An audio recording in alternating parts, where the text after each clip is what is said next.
ವೀಕ್ಷಕರೇ, ಇದೇ 2025 ಜೂನ್ 12ನೇ ತಾರೀಕು ನಟಿ ಕರಿಷ್ಮಾ ಕಪೂರ್ ಅವರ ಪತಿ ಸಂಜಯ್ ಕಪೂರ್ ವಿಧಿವಶರಾಗ್ತಾರೆ. ಕರಿಷ್ಮಾರನ್ನ ಕೈ ಹಿಡಿದಂತ ಈ ವ್ಯಕ್ತಿ ಹಲವು ವರ್ಷಗಳ ನಂತರ ಕರಿಷ್ಮಾ ಅವರಿಗೆ ಡಿವೋರ್ಸ್ ಅನ್ನ ಕೊಟ್ಟಿದ್ರು. ಮದುವೆಯಾದಂತ ಹೊಸದರಲ್ಲಿ ಅಂದ್ರೆ ಮದುವೆ ದಿನದಂದೇ ಈ ವ್ಯಕ್ತಿ ತನ್ನ ಪತ್ನಿ ಕರಿಷ್ಮಾರನ್ನ ಮಂಚದ ಮೇಲೆ ಹರಾಜಿಗಿಟ್ಟಿದ್ದ ಹಾಗೂ ತನ್ನ ಕೆಲ ಸ್ನೇಹಿತರ ಜೊತೆ ಬಲವಂತವಾಗಿ ಮಲಗುವಂತೆ ಅವರನ್ನ ಒತ್ತಾಯಿಸಿದ್ದ ಕೂಡ. ಹೌದು, ಇದು ಕರಿಷ್ಮಾ ಕಪೂರ್ ಎಂಬ ಖ್ಯಾತ ನಟಿಯ ಬದುಕಿನ ಹಲವು ಕರಾಳ ಅಧ್ಯಾಯಗಳಲ್ಲಿ ಒಂದು.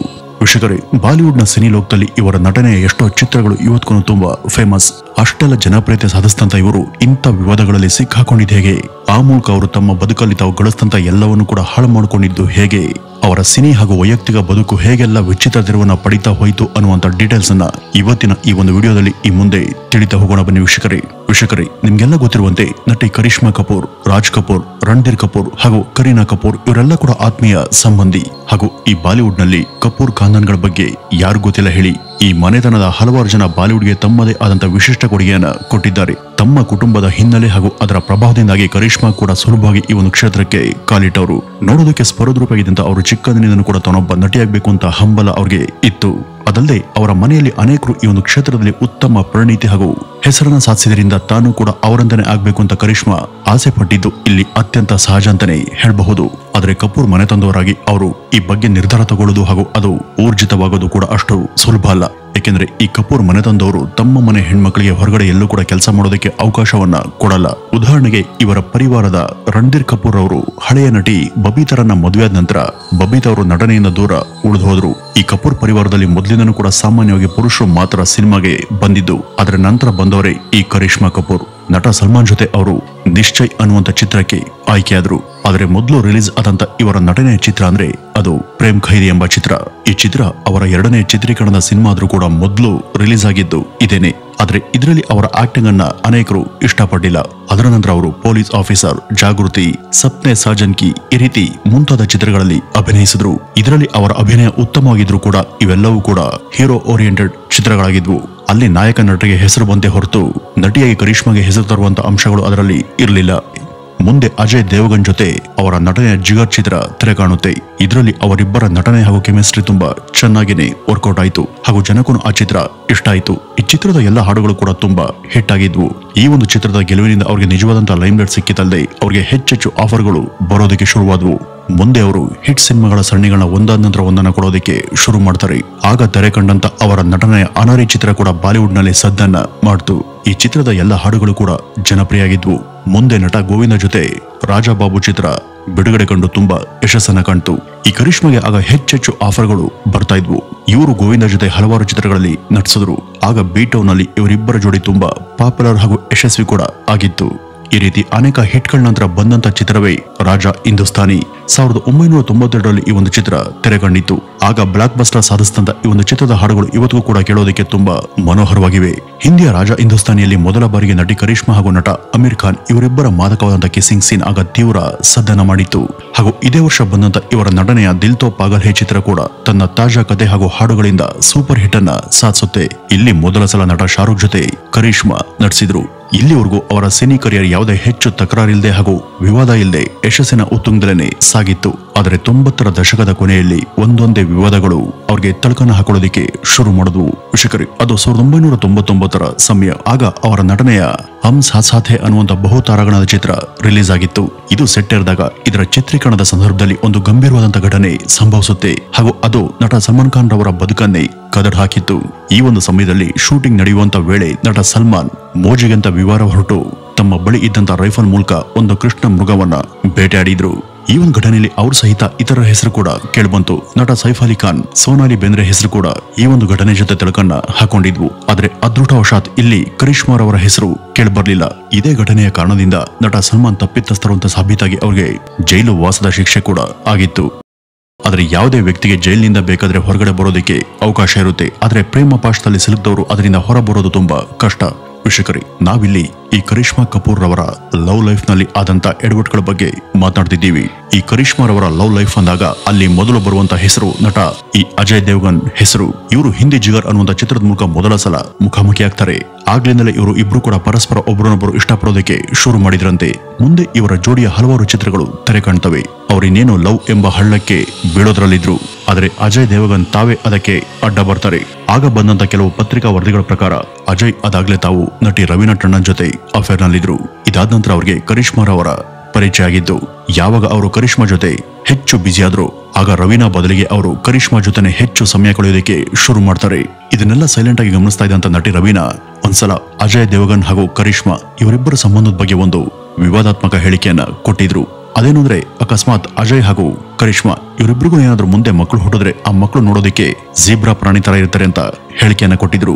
ಇಷ್ಟೇ ಅಲ್ಲ, ಆಗ ಅನೇಕ ಮಾಧ್ಯಮಗಳಲ್ಲಿ ಅಜಯ್ ಈ ಮೊದಲು ತಾವು ರಿಲೇಶನ್ಶಿಪ್ ನಲ್ಲಿ ರವೀನಾ ಅವರಿಗೆ ಮೋಸ ಮಾಡಿ ಇದೀಗ ಕರಿಷ್ಮಾ ರವರ ಹಿಂದೆ ಬಿದ್ದಿದ್ದಾರೆ ಅಂತ ಸಾಕಷ್ಟು ವದಂತಿಗಳು ಹರಿದಾಡಿದ್ವು. ಮುಂದೆ ಅಜಯ್ ಹಾಗೂ ಕರಿಷ್ಮಾ ಇವರಿಬ್ಬರ ಸಂಬಂಧದ ಬಗ್ಗೆ ತುಂಬಾ ಸುದ್ದಿ ಏರ್ಪಡುತ್ತೆ. ಆದ್ರೆ ಇದೆಲ್ಲದರ ಹೊರತಾಗಿ ಕರಿಷ್ಮಾ ರವರ ಬದುಕಲ್ಲಿ ಮುಂದೆ ಅನೇಕ ಗಂಭೀರ ಮತ್ತು ವಿವಿಧ ಬಗೆಯ ಸುದ್ದಿಗಳು ಹುಟ್ಕೊಳ್ತವೆ. ನಟ ಅಜಯ್ ಹಾಗೂ ಕರಿಷ್ಮಾ ಇವರಿಬ್ಬರು ಕೂಡ ಮುಂದೆ ಮದುವೆ ಆಗಬಹುದಂತ ಅನೇಕರು ಭಾವಿಸಿದ್ರು. ಆದ್ರೆ ಅದು ಸಾಧ್ಯ ಆಗ್ಲಿಲ್ಲ. ರವೀನಾ ಹಾಗೂ ಕರಿಷ್ಮಾ ಇವರಿಬ್ಬರನ್ನು ಕೂಡ ದೂರ ಮಾಡದಂತ ಅಜಯ್ ಇನ್ನೊಬ್ಬ ನಟಿಗೆ ಹತ್ರ ಆಗಿದ್ರು. ಆ ನಟಿ ಹೆಸರು ಕಾಜಲ್. 1995ರಲ್ಲಿ ಮೊದಲ ಬಾರಿಗೆ ಅಜಯ್ ಕಾಜಲ್ ರನ್ನ ಭೇಟಿ ಆಗ್ತಾರೆ. ಇದಾದ ನಂತರ ಅವರಿಬ್ರು ಅತ್ಯುತ್ತಮ ಸ್ನೇಹಿತರಾಗಿ ಮುಂದುವರಿತಾರೆ. 1999ರ ಫೆಬ್ರವರಿಯಲ್ಲಿ ಅಜಯ್ ಹಾಗೂ ಕಾಜಲ್ ಇವರಿಬ್ಬರ ಮದುವೆ ಏರ್ಪಡುತ್ತೆ. ಇದು ಆಗ ಕರಿಷ್ಮಾಗೆ ಹಾಗೂ ಅವರ ಅಭಿಮಾನಿಗಳ ಪಾಲಿಗೆ ಸ್ವಲ್ಪ ಹತಾಶೆ ಉಂಟುಮಾಡಿದಂತ ಘಟನೆ.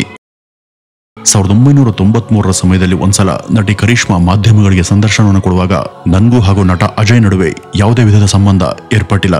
ನಾವಿಬ್ರು ಒಂದೇ ಕ್ಷೇತ್ರದಲ್ಲಿ ದುಡಿತಿರುವಂತ ಕಲಾವಿದರು ಮಾತ್ರ. ನನಗೆ ಇನ್ನೂ ಕೂಡ ಚಿಕ್ಕ ವಯಸ್ಸು. ನಾನು ಈ ಕ್ಷೇತ್ರದಲ್ಲಿ ಕಲಿಬೇಕಾದದ್ದು ಹಾಗೂ ಸಾಧಿಸಬೇಕಾದದ್ದು ಇನ್ನೂ ಕೂಡ ಸಾಕಷ್ಟಿದೆ. ಇದೀಗ ನನ್ನ ಗಮನ ಕೇವಲ ನನ್ನ ಕರಿಯರ್ ಕಡೆ ಮಾತ್ರ ಅಂತ ಹೇಳಿದ್ರು. ಇವರಿಬ್ಬರ ನಡುವೆ ಅಂತ ಯಾವುದೇ ರಿಲೇಶನ್ಶಿಪ್ ಇಲ್ಲದೆ ಇದ್ರೂ ಕೂಡ ನಟಿ ರವೀನಾ ಅಂತ ಒಂದು ಗಂಭೀರವಾದಂತಹ ಹೇಳಿಕೆಯನ್ನ ಕೊಟ್ಟಿದ್ರು ಅಂತ ಹಲವರು ಮಾತನಾಡ್ಕೊಂಡ್ರು. ಬಹುಶಃ ಅಜಯ್ ಹಾಗೂ ಕರಿಷ್ಮಾ ಇವರಿಬ್ಬರ ಆತ್ಮೀಯತೆಯನ್ನ ನೋಡದಂತ ಈ ರವೀನಾ ಟಂಡನ್ ಎಲ್ಲೋ ಒಂದ್ ಕಡೆ ತೀವ್ರವಾದಂತ ಅಸೂಯೆ ಉಂಟಾಗಿತ್ತು ಅಂತ ಅನ್ಸುತ್ತೆ. ಅದರ ಪ್ರಭಾವದಿಂದ ಇಂಥ ಒಂದು ಹೇಳಿಕೆಯನ್ನ ಕೊಟ್ಟಿದ್ರು ಅಂತ ಹಲವರು ಮಾತನಾಡ್ಕೊಂಡ್ರು. ತನ್ನ ಬಗ್ಗೆ ಯಾರೇ ಏನೇ ಹೇಳಿದ್ರು ಕೂಡ, ಯಾವುದೇ ತರಹದ ವಿವಾದ ಉಂಟಾಗಿದ್ರು ಕೂಡ ಅದು ಕರಿಷ್ಮಾರವರ ಸಿನಿ ಕರಿಯರ್ಗೆ ಯಾವುದೇ ತರಹದ ಪ್ರಭಾವವನ್ನ ಬೀರ್ಲಿಲ್ಲ. ಅವರು ಸಾಲು ಸಾಲಾಗಿ ಚಿತ್ರಗಳಲ್ಲಿ ಅಭಿನಯಿಸ್ತಾ ಹೋದ್ರು ಹಾಗೂ ಒಂದಾದ ನಂತರ ಒಂದು ಹಿಟ್ ಚಿತ್ರಗಳನ್ನು ಕೂಡ ಕೊಡ್ತಾ ಹೋದ್ರು. ಅದರಲ್ಲೂ ನಟ ಗೋವಿಂದ ಜೊತೆ ಅವರು ಹೆಚ್ಚೆಚ್ಚು ಚಿತ್ರಗಳಲ್ಲಿ ನಟಿಸಿದ್ರು. ನಟ ಗೋವಿಂದ 90ರ ದಶಕದ ಬಾಲಿವುಡ್ನ ಅತ್ಯಂತ ಜನಪ್ರಿಯ ಹಾಗೂ ಯಶಸ್ವಿ ಹೀರೋ. ಈ ಒಂದು ಸಮಯದಲ್ಲಿ ಇವರ ಸಿನಿಮಾಗಳು ಮಾತ್ರವಲ್ಲದೆ ಇವರ ನಿಜ ಜೀವನದಲ್ಲಿ ಕೆಲವು ಕಾಂಟ್ರವರ್ಸಿಗಳು ಕೂಡ ತುಂಬಾ ಚರ್ಚೆಯಲ್ಲಿದ್ವು. ಅದರಲ್ಲಿ ಕರಿಷ್ಮಾ ಹಾಗೂ ಇವ್ರ ನಡುವೆ ಅಫೇರ್ ಇದೆ ಅನ್ನುವಂತ ವದಂತಿ ಕೂಡ ಒಂದಾಗಿತ್ತು. ಇವರಿಬ್ರು 90ರ ದಶಕದಲ್ಲಿ ಹಾಗೂ ಮುಂದೆ 2000 ನಂತರ ಕೂಡ ಅನೇಕ ಹಿಟ್ ಚಿತ್ರಗಳನ್ನ ಧಾರಾಳವಾಗಿ ಕೊಡ್ತಾರೆ. ತಮ್ಮ ಸಾಲು ಸಾಲು ಯಶಸ್ವಿ ಚಿತ್ರಗಳ ನಂತರ ಇವರಿಬ್ರು ಪರಸ್ಪರ ಡೇಟಿಂಗ್ ನಡೆಸೋದಕ್ಕೆ ಶುರು ಮಾಡಿದ್ದಾರೆ ಅನ್ನುವಂತ ಸಾಕಷ್ಟು ಊಹಾಪೋಹಗಳು ಕೂಡ ಅವತ್ತಿನ ಮಾಧ್ಯಮಗಳಲ್ಲಿ ಹರಿದಾಡಿದ್ವು. ಆದ್ರೆ ಆ ಒಂದು ಸಮಯದಲ್ಲಿ ನಟ ಗೋವಿಂದ ಅದಾಗಲೇ ಮದುವೆ ಆಗಿದ್ರು. ಹೀಗಾಗಿ ಇವರಿಬ್ಬರ ನಡುವೆ ನಿಜಕ್ಕೂ ಅಫೇರ್ ಅನ್ನೋದು ಇತ್ತೋ ಇಲ್ವೋ ಅನ್ನೋದಕ್ಕೆ ಯಾವುದೇ ಸ್ಪಷ್ಟ ಸಾಕ್ಷಿ ಇಲ್ವಾದ್ರೂ ಆಗಿನ ಹಲವು ಮ್ಯಾಗಝಿನ್ ಮತ್ತು ಪತ್ರಿಕೆಗಳಲ್ಲಿ ಈ ಬಗ್ಗೆ ತುಂಬಾ ವರದಿಗಳು ಬಂದಿದ್ವು.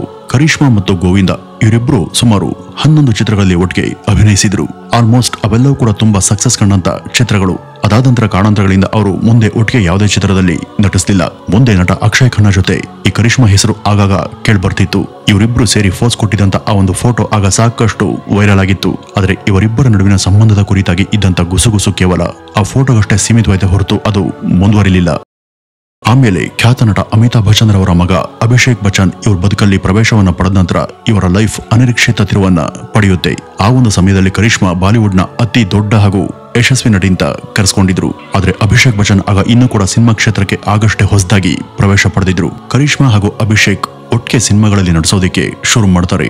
ವಿಷಯಕರಿ ಅದು 2002ರ ಇಸ್ವಿ. ಆ ಒಂದು ಸಮಯದಲ್ಲಿ ಒಂದು ಸಾರ್ವಜನಿಕ ಸಭೆಯಲ್ಲಿ ಅಮಿತಾಬ್ ಬಚ್ಚನ್ ರವರ 60ನೇ ಹುಟ್ಟು ಹಬ್ಬದ ಸಂದರ್ಭದಲ್ಲಿ ವೇದಿಕೆ ಮೇಲೆ ನಿಂತಂತ ಜಯಾ ಬಚ್ಚನ್ ರವರು ಸ್ವತಃ ಖುದ್ದಾಗಿ ಕರಿಷ್ಮಾ ಕಪೂರ್ ಅವರನ್ನ ಉದ್ದೇಶಿಸಿ ಈಕೆ ನಮ್ಮ ಕುಟುಂಬದ ಸೊಸೆ ಅಂತ ಘೋಷಣೆ ಮಾಡಿದ್ರು.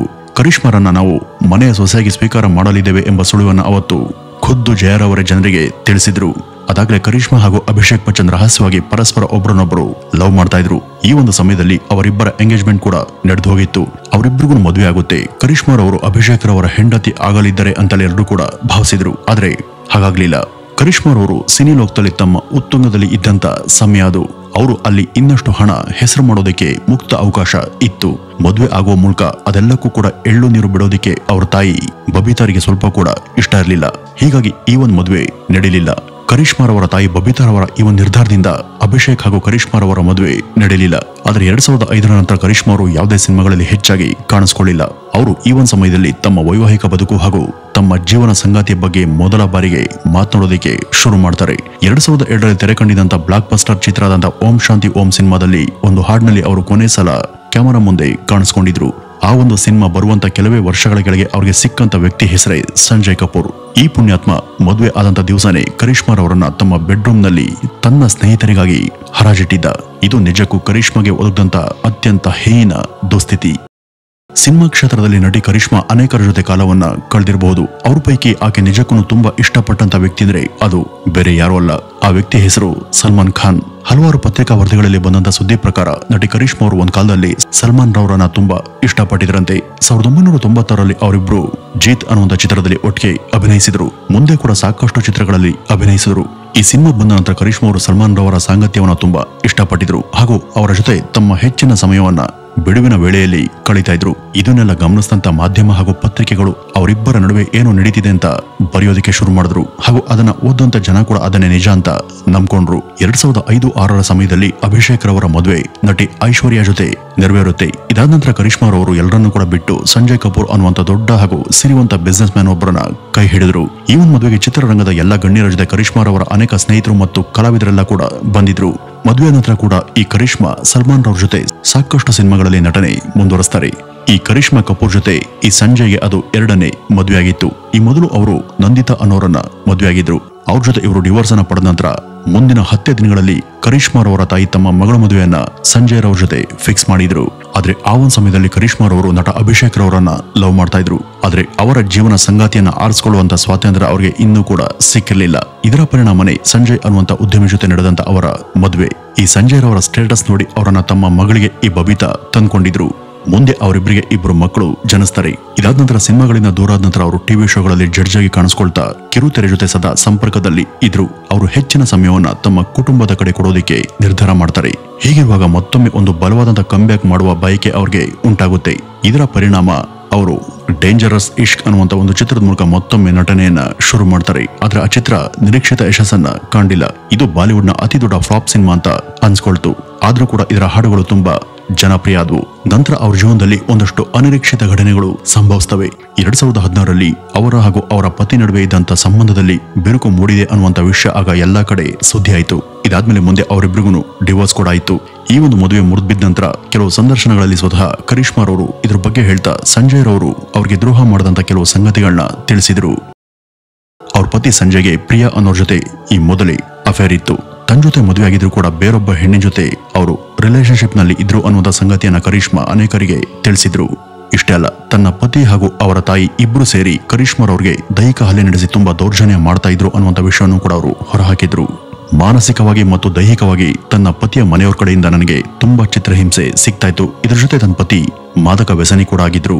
ಅವರು ಅತ್ಯಂತ ಕ್ರೂರ ರೀತಿಯಲ್ಲಿ ನನ್ನ ಜೊತೆ ನಡ್ಕೊಳ್ತಿದ್ರು ಅನ್ನುವಂತ ಆತಂಕಕಾರಿ ವಿಷಯವನ್ನ ಕರಿಷ್ಮಾ ಅವರು ಅನೇಕ ಕಡೆ ಹೇಳಿದ್ದಾರೆ. ನನ್ನ ಪತಿ ಮದುವೆ ಆದಂತ ಮೊದಲ ರಾತ್ರಿನೇ ಕುಡಿದು ಬಂದು ತನ್ನ ಬೆಡ್ರೂಮ್ ನ ಮಂಚದ ಮೇಲೆ ಕೂರಿಸಿ ಅವರ ಸ್ನೇಹಿತರ ಜೊತೆ ಮಲಗುವಂತೆ ತುಂಬಾ ಕೆಟ್ಟದಾಗಿ ಫೋರ್ಸ್ ಮಾಡಿದ್ರು ಹಾಗೂ ತನ್ನ ಸ್ನೇಹಿತರಿಗೆ ತಾವೇ ಕರೆ ಮಾಡಿ ತನ್ನನ್ನ ಹರಾಜಿಗೆ ಇಟ್ಟಿದ್ರು ಅನ್ನುವಂತ ವಿಚಿತ್ರ ಸಂಗತಿಯನ್ನ ಕರಿಷ್ಮಾ ಅವರು ಯಾವುದೇ ಹಿಂಜರಿಕೆ ಇಲ್ಲದೆ ಹೇಳಿದ್ರು. ಇದಕ್ಕೆ ಕರಿಷ್ಮಾ ಅವರು ಒಪ್ತಾ ಇದ್ದಾಗ ಅವ್ರ ಪತಿ ತುಂಬಾ ಹಿಂಸೆ ಕೊಟ್ಟಿದ್ರಂತೆ. ವಿಷಕರಿ, ಯಾವುದೇ ಒಂದು ಹೆಣ್ಣಿಗೆ ಎದುರಾಗಬಹುದಾದಂತ ಅತ್ಯಂತ ಹೊಲಸು ಸ್ಥಿತಿ ಅಂದ್ರೆ ಇವೇನೆ. ಇಂಥವುಗಳನ್ನ ಕೇಳಿದಾಗ ನಾವು ಅದೆಂತ ವಿಕೃತ ಸಮಾಜದಲ್ಲಿ ಬದುಕ್ತಿದೀವಿ ಅಂತ ಅನ್ಸುತ್ತೆ. ಈ ಕರಿಷ್ಮಾ ಅವರ ವೈಯಕ್ತಿಕ ಜೀವನದಲ್ಲಿ ಅನೇಕ ರೀತಿಯಲ್ಲಿ ಕಷ್ಟಗಳನ್ನ ಹಾಗೂ ನೋವುಗಳನ್ನ ಅವರು ಅನುಭವಿಸಿದ್ದಾರೆ. ಇಷ್ಟೆಲ್ಲ ಏರಿಳಿತಗಳನ್ನ ನೋಡಿದ್ರು ಕೂಡ ಅವರು ತಮ್ಮ ಕೆಲಸದಲ್ಲಿ ತೋರುವಂತ ಶ್ರದ್ಧೆ ಹಾಗೂ ನಿಷ್ಠಾವಂತ ಪ್ರಯತ್ನಗಳ ಬಗ್ಗೆ ತುಂಬಾ ಗೌರವ ಮೂಡುತ್ತೆ. ಈ ಸಂಜಯ್ ರವರು ಹೃದಯಾಘಾತದಿಂದ ಸಾವನ್ನಪ್ಪಿದ್ರು. ಇದೇನು ಕರ್ಮದ ಹೊಡೆತನೋ ಅಥವಾ ಅವ್ರಿಗೆ ಬಂದಂತ ಸಹಜ ಸಾವು ಗೊತ್ತಿಲ್ಲ. ಕಪೂರ್ ಮನೆತನದಿಂದ ಸಿನಿಮಾಗೆ ಕಾಲಿಟ್ಟಂತ ಮೊಟ್ಟ ಮೊದಲ ನಾಯಕಿ ಈ ಕರಿಷ್ಮಾ. ಅಷ್ಟೆಲ್ಲ ಸವಾಲುಗಳನ್ನ ಧೈರ್ಯದಿಂದ ಎದುರಿಸಿ ಜೀವನದ ಕಷ್ಟಗಳಿಗೆ ತೊಡೆ ತಟ್ಟಿ ನಿಂತಂತ ಅವರ ದಿಟ್ಟತನ ಅನೇಕರಿಗೆ ಸ್ಫೂರ್ತಿಯನ್ನ ತರುವಂತಿದೆ. ಅವರ ನಟನೆಯ ಹಲವಾರು ಯಶಸ್ವಿ ಚಿತ್ರಗಳು ಹಾಗೂ ನವೀರಾದಂತ ಹಾಡುಗಳಿಂದ ಅವರನ್ನ ಜನ ಇವತ್ತಿಗೂ ಸ್ಮರಿಸ್ತಾರೆ. ವಿಷಕರಿ, ಸಣ್ಣ ಸಮಸ್ಯೆಗೂ ಖಿನ್ನತೆಗೆ ಜಾರುವಂತ ದುರ್ಬಲ ಮನಸ್ಸಿನ ಜನಕ್ಕೆ ಇವರ ಗಟ್ಟಿತನ ನಿಜಕ್ಕೂ ಮಾದರಿ ಅಂತ ಅನ್ಸುತ್ತೆ. ವೀಕ್ಷಕರಿ, ಇದಿಷ್ಟು ಇವತ್ತಿನ ಈ ಒಂದು ವಿಡಿಯೋದ ಮಾಹಿತಿ. ಇನ್ನು ಇದ್ರ ಬಗ್ಗೆ ನಿಮ್ಮ ಅನಿಸಿಕೆಯನ್ನು ಕಮೆಂಟ್ ಮೂಲಕ ತಪ್ಪದೆ ತಿಳಿಸಿ. ನಮಸ್ಕಾರ.